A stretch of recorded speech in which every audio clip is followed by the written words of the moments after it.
This one say from the graph, what is your answer to it? X and Y. I got y as -2. Sorry, x is -2 and y is 4. Y is 4. Mark it correct. Give it 1 mark.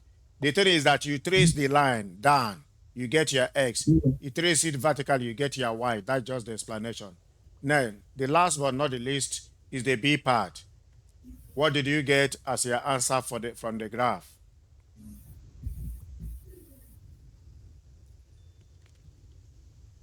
I didn't understand though. Okay, look at what you are going to do here. Just go to where the graph cut on the horizontal axis. Look at where it cuts.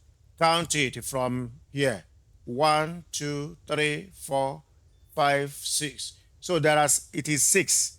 The sixth line from 0. Okay? So your first value is Yeah. going to be 0.6. And the second value, you come here and also count it. After 3, you count 1, 2, 3, 4. So where that graph cuts the horizontal line, that is where the graph is equal to 0. So the second one is at 3.0. So this one has 2 marks. Okay. So here is the answer, and that is how to read graph.